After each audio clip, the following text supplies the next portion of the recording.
Уважаемые собственники и генеральные директора, сегодня мы обсуждаем ситуацию, когда вы хотите вывести новый продукт или услугу на рынок. Запустили разработку, проходит год, два, три, продукт все еще не на рынке, он в разработке. Конкуренты уже выпустили похожее. Или рынок изменился, или технология устарела, вы опоздали, деньги вложили, результат не получили. Если это про вашу компанию, тогда этот ролик для вас. Одна проблема, одно решение и без воды. Почему вывод нового продукта занимает годы? Вы же дали четкое техническое задание, вы же выделили ресурсы, вы же все контролируете. Но почему так долго?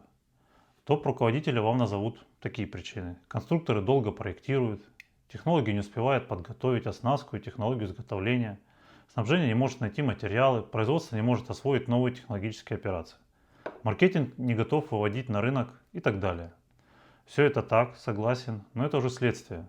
Причина одна – несистемная, а значит ручное управление в компании. Не окром, невозможно управлять на ручном управлении.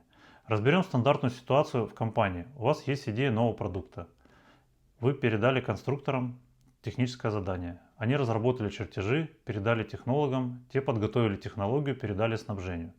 Те ищут материалы, потом передали производству, те пробуют делать, находят ошибки, возвращают конструкторам, те переделывают все заново. И каждый этап – это недели, месяцы. Стыки между этапами разработки продукта – это недели простое.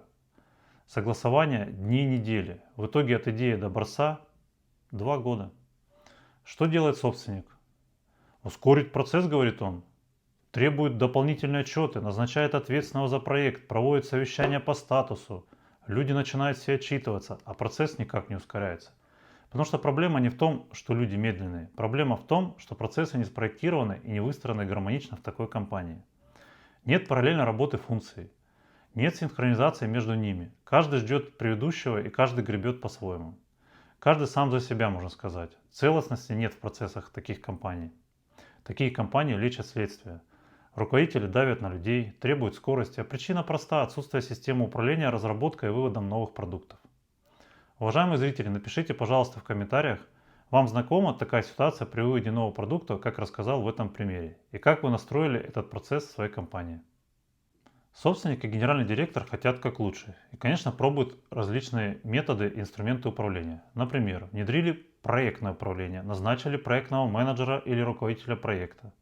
Он написал устав проекта, рисует диаграммы Ганта, ведет протоколы. А сроки не сокращаются и не выполняются, потому что руководитель проекта управляет отчетностью, а не процессами.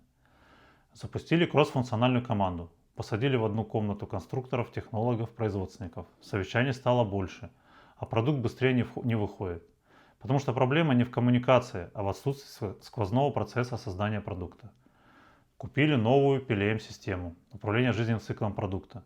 Теперь все данные в компьютере, а сроки остались прежние, потому что PLM автоматизирует хаос, а не ускоряет систему. Почему им не помогли все эти действия? Потому что вы пытаетесь ускорить отдельные этапы создания нового продукта. А нужно сначала построить систему для управления, где этапы и ваши подразделения работают слаженно, как один единый механизм. Во многих компаниях с неокр работают вот так. Разработка, технология, снабжение, производство живут отдельно. Стыки между ними не синхронизированы, каждый ждет предыдущего. Нет стандартов, каждый новый продукт с нуля.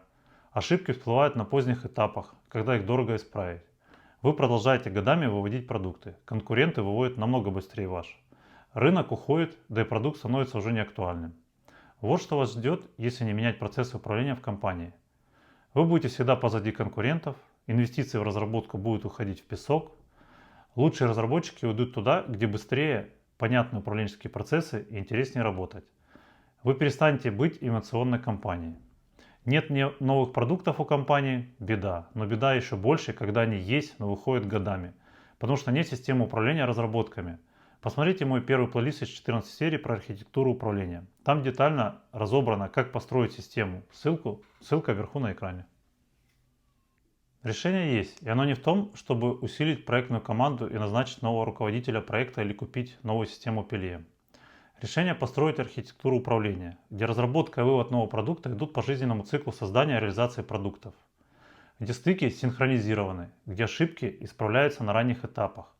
Как архитектура управления работает с неокрами? Шаг первый. Мы проектируем сквозной процесс разработки и вывода продукта. на не отдельные этапы, а единый поток. Конструкторы, технологи, снабженцы, производственники работают параллельно и не ждут друг друга. Шаг номер 2. Внедряем стандартные капсульные продукты и нормативно-справочную информацию. Каждый новый продукт не с нуля, а по шаблону. Типовые узлы, типовые технологии, типовые материалы. Скорость вывода нового продукта становится в разы выше. Шаг 3. Синхронизируем стыки между функциями компании. Не передали и забыли, а контрольные точки. Закончили этап, следующая команда подключается сразу, без простоев. Шаг номер 4. Убираем ручное управление. Вы не дергаете каждого. Система показывает, где отклонение от графика, какой этап тормозит, кто ответственный. Какие первые результаты через 3-6 месяцев. Срок вывода нового продукта сокращается в 2-3 раза. Вы перестаете опаздывать с выходом на рынок. Конкуренты больше вас не обгоняют, вы на уровне, а может даже и быстрее их. Инвестиции в разработку начинают окупаться. Это не про ускорение разработки, это про систему, где вывод продукта становится конвейером. Неокр без системы – это бесконечные разработки и пустые инвестиции. А Неокр плюс система – это новые продукты, которые выходят вовремя и приносят вам деньги. Долгий вывод – это не вина конструкторов, это проблема отсутствия системы управления в компании. Если ваши новинки выходят годами, конкуренты вас обгоняют постоянно, рынок уходит, не ждите, пока станете неконкурентоспособны. Напишите мне в Telegram слово «разбор», ссылка в описании канала и ролика. Разберем вашу ситуацию детально, скажу, с чего начать именно вам. Также провожу полный аудит ваших управленческих процессов в компании, а при необходимости запустим полномасштабный проект по проектированию и внедрению архитектуры управления. И помните, долгий вывод продуктов новых не лечится проектными менеджерами и PLM-системами, он лечится архитектурой управления. Что это за система, спросите вы, и кто ее строит? Отвечу. Я работаю с причинами. Сначала разбираюсь, где у вас проблема в управленческих процессах, а потом проектирую главный механизм управления, готовую систему именно под ваш бизнес, вашу стратегию, ваши процессы, которые работают без вашего участия 24/7. Инженер не дает советы, он строит с нуля главный каркас для управления, который держит вашу компанию и дает результат. 25 лет в промышленности, за это время я перепробовал все: бережливое производство, проектное управление, ERP, BPMan, Agile, KPI, итог Голдрата, Адизиса. Много проб и ошибок. Многие методы не давали стабильного результата или работали только временно. Именно через эти ошибки, через практику, через путь от слесаря до генерального директора за эти годы работы в производственных компаниях я спроектировал главный фундамент, который подойдет любой компании. Называется архитектура управления. И он подходит не только производственным организациям, но и любой компании: электротехника, логистика, строительство, IT-услуги и другие направления. Везде, где сейчас царит хаос и ручное управление. И это не очередная западная модная игрушка, это каркас, который родился и вырос исключительно на российской производственной практике. В наших цехах, на наших заводах, с нашими людьми. Каркас, на который ложатся потом любые западные российские методы и IT-инструменты для управления. Без фундамента они не работают, либо работают плохо, а с фундаментом работают на отлично. За 25 лет я построил уже десятки систем, знаю на опыте, что работает, а что нет. Архитектуру, которую я внедряю, реально повышает производительность, возвращает управляемость, снижает расходы и невзрашенку, ведет к прибыли и развитию. Я проектирую архитектуру управления как инженерный проект под вашу стратегию и под ваш бизнес. И продаю вам не обычный консалтинг, а работающую систему для управления бизнесом или компанией, которая прошла проверку боем в России и Киргизии. Подписывайтесь на канал, жмите на колокольчик, чтобы не пропустить следующие выпуски. Быть сильным руководителем – это ремесло, и ему можно научиться. Увидимся в следующем ролике. Всем удачи!